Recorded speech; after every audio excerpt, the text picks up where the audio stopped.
ये महाराणा प्रताप अभी गया ना, क्या उसको पागल कुत्ते ने काटा था जो अपनी राजधानी और अपना घर छोड़ करके एक पहाड़ी के टुंगर टुंगर पर रोता फिरा। ये महाराणा प्रताप अभी गया ना, क्या उसको पागल कुत्ते ने काटा था जो अपनी राजधानी और अपना घर छोड़ करके एक पहाड़ी के टुंगर टुंगर पर रोता फिरा। ये महाराणा प्रताप अभी गया ना, क्या उसको पागल कुत्ते ने काटा था जो अपनी राजधानी और अपना घर छोड़ करके एक पहाड़ी के टुंगर टुंगर पर रोता फिरा।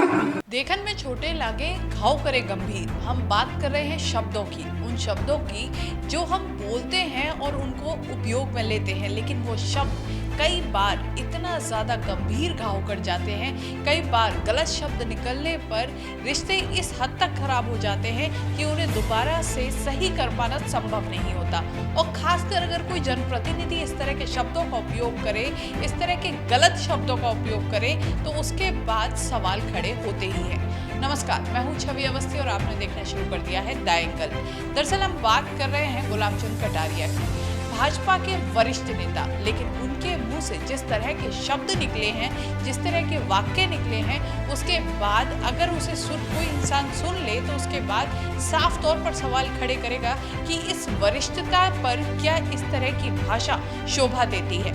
महाराणा प्रताप का मामला पहले भी उठा था। सतीश पूनिया एक सभा में थे, उस दौरान महाराणा प्रताप की तस्वीर को नीचे रखा गया था, जिसके बाद काफी कुछ उस पर बवाल हुआ था, विरोध हुए थे, जिसके बाद जो वहां के जो आयोजक थे उन्होंने माफी भी मांगी थी, खुद एक सांसद ने माफी मांगी थी, लेकिन सतीश पूनिया की तरफ से कोई माफी नहीं मांगी गई थी। अब फिर से महाराणा प्रताप का अपमान किया गया है। ये महाराणा प्रताप का अपमान किया है गुलाब चंद कटारिया ने। दरअसल राजसमंद में एक सभा को संबोधित करते हुए अपनी भाषा के प्रभाव में, या फिर कहें कि एक जिस तरह से उपयोग की जा रही थी भाषा, उसको इस तरह से भूल गए गुलाब चंद कटारिया कि वो बोल गए कि ये महाराणा प्रताप क्या पागल था, या इसे पागल कुत्ते ने काटा था जो ये पहाड़ों में फिरता डोला।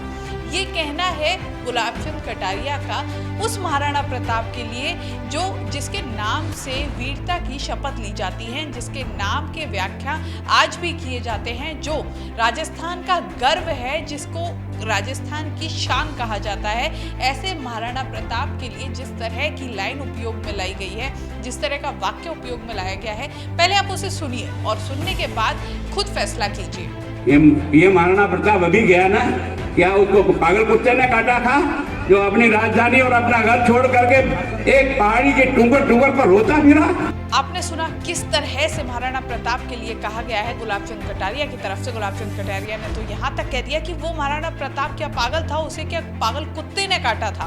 किस तरह का उपयोग है, किस तरह के शब्दों का उपयोग है, किस तरह की भाषा का उपयोग है महाराणा प्रताप के लिए उस भाजपा पार्टी के वरिष्ठ नेता की ओर से, जो भाजपा पार्टी राष्ट्र के लिए, जो राष्ट्र भक्ति के लिए बड़ी बड़ी बातें करती है, उन्हीं के नाम पर वोट बैंक जोड़ती है, उन्हीं के नाम पर वोट मांगती है। अब ऐसे में जो राजस्थान का कोई वीर है, राजस्थान का कह सकते हैं कि शान है, उसके लिए जिस तरह के उपयोग किए गए हैं शब्द साफ तौर पर सवाल खड़े करते हैं। अब सवाल ये भी खड़ा होता है कि क्या गुलाब चंद कटारिया इसके लिए माफी मांगेंगे, क्योंकि उनके ठीक बगल में आप देखें तो दिया कुमारी भी बैठी है। दिया कुमारी सांसद हैं, साथ ही राजपूत हैं, और लगातार जब भी मुद्दा आता है वो जरूर बोलती हैं। और अब जिस तरह से अपमान हुआ है महाराणा प्रताप का, किसी जाति बिरादरी में नहीं देखेंगे, लेकिन राजस्थान के वीर सपूत का अपमान है, तो क्या दिया कुमारी ने उस समय उसके बाद किसी तरह से इस पर माफी मांगी, या फिर अभी तक उनकी तरफ से भी कोई माफी नहीं मांगी गई है?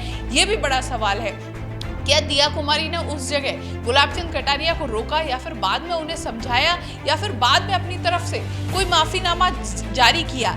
ये भी एक सवाल है। और इसके साथ ही जो सबसे बड़ा सवाल अब खड़ा होता है वो ये होता है कि अब तक तो अगर उन्होंने माफी नहीं मांगी है, क्या इसके बाद भाजपा की तरफ से कोई माफी मांगी जाती है?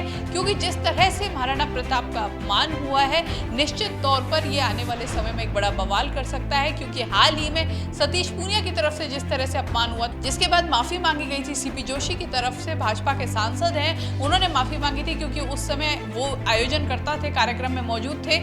सतीश पूनिया की तरफ से कोई भी माफीनामा नहीं आया था, जिसके बाद राजपूतों ने काफी कुछ विरोध किया था इसका। लेकिन अब जिस तरह की भाषा का, जिस तरह की हल्की भाषा का उपयोग लिया गया है, उसके बाद देखना होगा कि क्या माफीनामा आता है या इस बार भी राजस्थान के वीर सपूत को अपमानित कर ऐसे ही इसे भुला दिया जाएगा, या फिर मात्र वोट बैंक भरने के लिए इस तरह के बयानबाजी जारी रहेंगी, मात्र वोटों को अपने पाले में लेने के लिए इस तरह से राजस्थान के वीर सपूतों का अपमान जारी रहेगा। इस तरह की खबरों के लिए द एंगल देखते रहिए। चैनल को जरूर सब्सक्राइब कीजिए। वीडियो पसंद आया है शेयर करना ना भूलें। नमस्कार।